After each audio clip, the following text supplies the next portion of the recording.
सुनी। अब इसकी उम्र मेरे ख्याल से 3 महीने की होगी। अभी अभी 6 महीने की है, बट जब ये हमारे पास आया था तो 2 महीने कुछ की इसकी उम्र थी, 2 महीने 10 दिन। और ये आया था हमारे पास काफ़ी सीवियर कंडीशन में। सीवियर कंडीशन मतलब काफ़ी हाई फीवर थी, एपिलेप्सी जैसे फिट्स आ रहे थे। तो इसकी कंडीशन काफ़ी ख़राब थी। हमने शुरू में उसको दवाइयों से ट्रीट किया और इनिशियल जो डायग्नोसिस हमने किया क्लिनिकली वो थी मेनिंजाइटिस। मेनिंजाइटिस की मतलब कि ब्रेन की लाइनिंग की इन्फेक्शन। तो ये ब्रेन की लाइनिंग की इन्फेक्शन वैसे ही अपने में एक सीवियर डिजीज़ होती है और काफ़ी ख़तरनाक होती है और बच्चों की जान का खतरा काफ़ी रहता है। तो अनय को हमने ट्रीटमेंट स्टार्ट कर दिया था ब्रेन के इन्फेक्शन की। बैक्टीरिया इसके दौरे जो हैं वो पूरी तरह से कंट्रोल नहीं हो रहे थे। दौरे मतलब इसको झटके आ रहे थे।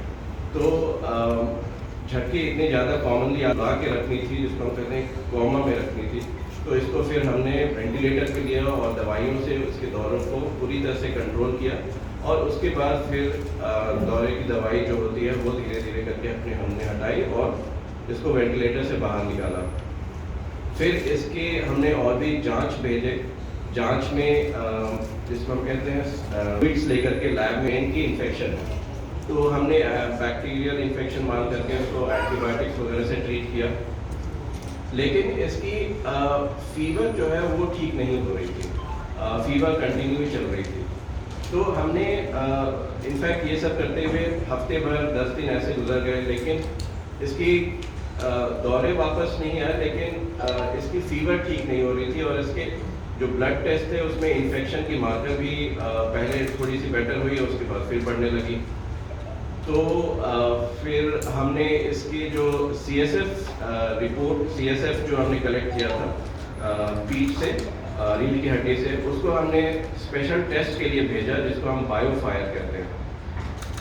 उस टेस्ट में एक्चुअली मैंने भेजा था ये सोच करके कि किस बैक्टीरिया, कौन सी बैक्टीरिया की इन्फेक्शन है, हम उस हिसाब से एंटीबायोटिक्स हमें चेंज करनी है या नहीं वो देखने के लिए।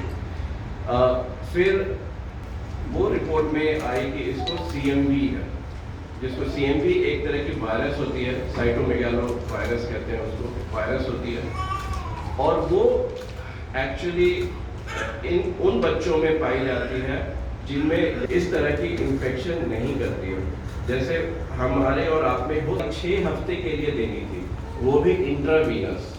तो इंट्रावीनस इस छोटे से बच्चे में 6 हफ्ते एक टॉक्सिक दवाई देना अपने में एक बहुत बड़ी चैलेंज थी। तो क्योंकि आप लोग समझ सकते हैं कि नसें भी इतनी छोटी होती है छोटे बच्चों की, और इनमें जो हम कैनुला डालते हैं वो 2 या 3 दिन में ख़राब हो जाती है।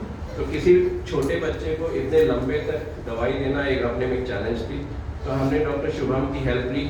उन्होंने एक स्पेशल लाइन डाली जो कि स्किन के अंदर से जाकर के एक बड़ी सी नस में जाकर के लाइन गई, और उस लाइन को हम जनरली जब कीमोथेरेपी चलती है बड़ों में, उन पेशेंट्स में वो लाइन डलती है, वो लाइन हमने इसमें डाली। वो भी अपने में एक चैलेंज थी। क्यों? क्योंकि ये एक तो छोटा बच्चा, उसके लिए स्पेशल जो कैथेटर मिलनी वो भी एक प्रॉब्लम थी। डॉक्टर शुभम ने बहुत मेहनत करके वो चीज़ें इकट्ठे करके इसमें डाला और वो लाइन को हमने 6 हफ्ते तक यूज़ किया। फिर जब CMV आई, हमने ट्रीटमेंट स्टार्ट किया। 1 हफ्ते के बाद, ट्रीटमेंट के बाद भी इसकी फीवर ठीक नहीं हो रही थी, पूरी तरह से ठीक नहीं हो रही थी। तो इसमें डाउट आया कि क्यों नहीं रिस्पॉन्ड कर रही है। अगर CMV है, CMV की दवाई हमने स्टार्ट कर दी। तो फिर हमने उस CSF सैंपल को फिर से फंगस के को चेक करने के लिए किया, क्योंकि जनरली जब हम सारी ट्रीटमेंट कर रहे हैं एक फंगस ही थी जो कि हम ट्रीट नहीं कर रहे थे। तो जब रिपोर्ट वापस आई तो हम लोग भी बहुत सरप्राइज थे। हमने डॉक्टर छवि को भी, इन्फेक्शन डिजीज स्पेशलिस्ट है, इनको भी इन्वॉल्व किया था ट्रीटमेंट के समय। तो ये फंगस निकल के आई, रोडोटोरस फंगस। ये फंगस अपने में ही एक रेयर इन्फेक्शन है जो कि अगेन उन बच्चों में होती है जिनकी इम्यूनिटी सीवियरली कॉम्प्रोमाइज्ड हो। इम्यूनिटी कॉम्प्रोमाइज्ड हो मतलब आप में बीमारी से लड़ने की शक्ति ना हो। जैसे अगर आप HIV से ग्रस्त हो या कोई कैंसर हो रही हो या आप कीमोथेरेपी पे हो, लेकिन इस बच्चे को हमने बहुत डिटेल्ड इन्वेस्टिगेशन किया इम्यूनिटी के लिए, और इसकी इम्यूनिटी ये नॉर्मल थी। हमने इसके ब्लड सैंपल्स गंगाराम में भी भेज करके कंफर्म किया कि इसकी इम्यूनिटी में कोई इश्यूज तो नहीं है। वहाँ से भी आया कि इसकी इम्यूनिटी में कोई प्रॉब्लम नहीं है। तब फिर हमने पेपर्स एंड रिसर्च देखे कि भी ऐसे केसेस हैं कि नहीं दुनिया में रिपोर्टेड। तो हमें पता लगा कि CMV मेनिंजाइटिस अपने में, सिर्फ CMV मेनिंजाइटिस छोटे बच्चों में बहुत ही रेयर है, हैंडफुल ऑफ केसेस ही रिपोर्टेड है। लेकिन CMV meningitis along with fungus रोटोटोरस इन्फेक्शन वर्ल्ड में कहीं भी रिपोर्टेड नहीं है।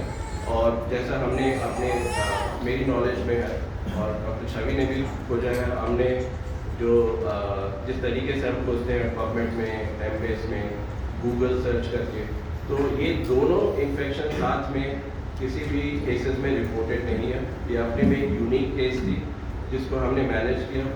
और I think as a team हम लोगों के लिए सबसे एक सेटिस्फैक्ट्री बात ये थी कि ये जो इन्फेक्शन है इसमें मॉर्टेलिटी रेट बहुत ज़्यादा होती है, मतलब चांसेस आपके मरने के और डेथ की काफ़ी हाई रहती है, 60%। और जो पेशेंट्स बच जाते हैं, जो केसेस रिपोर्टेड हैं, जो बचे हुए हैं, उनमें ब्रेन में डैमेज और काफ़ी कॉम्प्लिकेशंस ये काफ़ी होते हैं। लेकिन टचवुड अनय में शुरू में हमने MRI कराया था इसके ब्रेन की, तो उसमें मेनिंजाइटिस के चेंजेस थे काफ़ी। मैं थोड़ा कंसर्न था इसके ब्रेन को लेकर के। फिर हमने 2 महीने के बाद, 1.5-2 महीने के बाद फिर से MRI रिपीट किया, ये देखने के लिए कि उसके ब्रेन में कोई चेंजेस कहीं ख़राब तो नहीं हुआ। और सरप्राइजिंगली उसकी ब्रेन की जो MRI की रिपोर्ट थी वो पिछले वाले से मच बेटर है। और अभी मैं अनय को आपके सामने ही देख रहा हूँ और मैं फॉलोअप भी कर रहा था, तो इसकी डेवलपमेंट जैसे नॉर्मल बच्चे की तरह होनी चाहिए वैसे ही हो रही है। दूसरों को देखकर स्माइल करता है, इंटरैक्ट करता है, आंखों में देखता है, तो जो एक 6 महीने के बच्चे की होनी चाहिए उस तरह की ये अचीव कर रहा है। बट हम इसको बहुत ही क्लोजली फॉलोअप पे रखेंगे और देखेंगे कि आगे इसके ब्रेन की इश्यूज़ क्या है। जो 2 इश्यूज़ मेनली होती हैं, एक हियरिंग की और एक विजन की।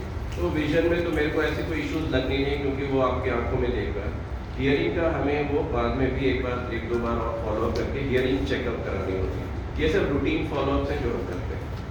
So this was it. ये अनय आपके सामने एक अनय है, उसके माता पिता वहाँ पे हैं।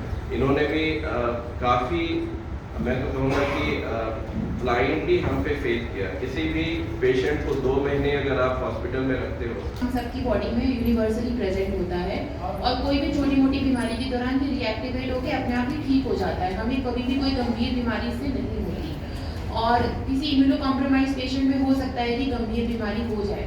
अब अनय जो है वो 2 मंथ्स के एज के टाइम हमारे पास प्रेजेंट किया।